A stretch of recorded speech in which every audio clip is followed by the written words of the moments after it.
So the next section, we will talk about more terminologies in energy as well as a little bit on nuclear energy. So here we will focus on microscopic energy. Okay. In the last section, we have talked about macroscopic energy, and here we will talk about microscopic energy. Okay. As mentioned in section 2.1.1, internal energy is the sum of all microscopic forms of energy exhibited in a system. But what exactly they are? Okay. We have four kinds of microscopic energy in general.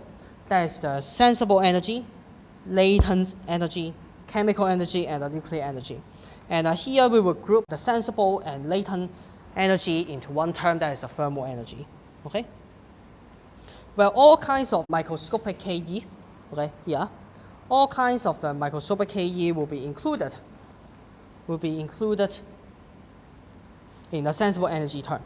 The microscopic motions include a translation of molecules and also electrons. Okay, as you can see, that will be molecular translation and electron translation. Okay, and also we will have a molecular rotation, molecular vibration, electron spin, and nuclear spin. Okay, well, for this figure, there is something wrong. Okay, well, for electron spin and nuclear spin, they are actually not real spinning motions. Okay. This kind of motion, okay, or the term spin, is at the quantum mechanical level, and actually we cannot describe this by using classical analogy. Okay, we just use a way so that we can visualize what's happening. Okay, so we use spin to describe the angular momentum in the electrons and the nucleus, and this kind of angular momentum is not due to this kind of rotation. Okay, so here when the electron is orbiting about this nucleus, there will be angular momentum, but we can show that there will be angular momentum inside electron that is not associated with its orbiting motion. So we will use spin, this term, okay, so that you can imagine the electron is like a ball that is spinning about its axis, passing through its center. Okay, but it's not a real situation. Okay. Well, the real situation is at the quantum mechanical level, and we will not discuss it further. Okay. Latent energy refers to the portion of internal energy associated with the phase of a system. Okay. Well, if we input sufficient energy to a liquid to overcome the intermolecular force, then the substance will change to a gas. Okay. For example, there's a cup of water, and you heat it until it reaches a certain temperature. That is a boiling point.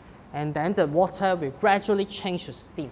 Okay, and during this phase change process, latent energy will be absorbed. Okay, the amount of energy absorbed during this phase change process without a change of temperature, we'll call that the latent energy. But remember, there should be no temperature change. Okay, when we are measuring the latent energy. Another term is chemical energy, which refers to the portion of internal energy that's related to chemical bonds within the molecules.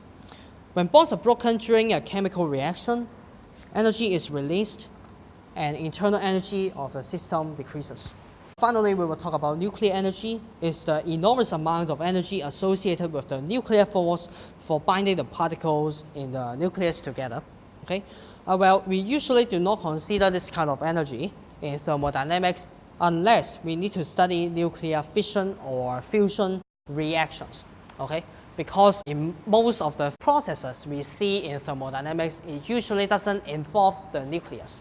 So we will not consider nuclear energy for most of the cases. But of course, if the energy involves nuclear fission as well as fusion, then you need to consider the nuclear energy, as it is a very enormous amount of energy. Okay? In thermodynamics, okay, we usually group the first two forms of energy. That means the sensible and latent energy. Okay, here, we will group them together and call them a thermal energy. Okay. Well, although we use the word heat to refer to this energy in daily life, it should not be used in thermodynamics because heat is reserved for a kind of energy transfer instead of some energy stored inside a system. Okay. So be aware of the usage of words in the field of thermodynamics. Okay, let us have more discussion about nuclear energy. There are two ways to generate nuclear energy. That is nuclear fission as well as nuclear fusion. Nuclear fission would be more widely used. Okay, one well-known example is bombardment of neutrons onto U-235 nucleus to split to 2 daughter nuclei. Okay, you just shoot a neutron to hit the U-235 nucleus so that this nuclei will be absorbing this neutron and it will be unstable and break into 2 daughter nuclei, which are comparatively more stable than this modified nucleus. Okay, and there will be some neutrons produced. Okay, well, one can show that the complete fission of 1 kilogram of U-235 releases energy which is equivalent to burn 300 tons of coal. However, the waste will be radioactive and the disposal of this would be a great concern. Okay? For nuclear fission, it's a kind of a nuclear reaction which is done by fusing 2 nuclei together. And one familiar example is the fusion of 2 hydrogen nuclei into 1 helium nucleus inside a sun's core. Okay? In this reaction, there are no harmful products produced. So there will be no dangerous waste produced. However, one needs to supply a very large amount of energy to overcome the electrostatic repulsion between the positive nuclei, okay? Because they have like charges, and usually this kind of nuclear fusion initiates when they are at a very, very close distance. Okay? So this kind of nuclear fusion needs to be carried out in a very high temperature. That's about 10 to the power 9K. Well, no material nowadays can withstand such a high temperature, so no physical container can be made for nuclear fusion. Okay?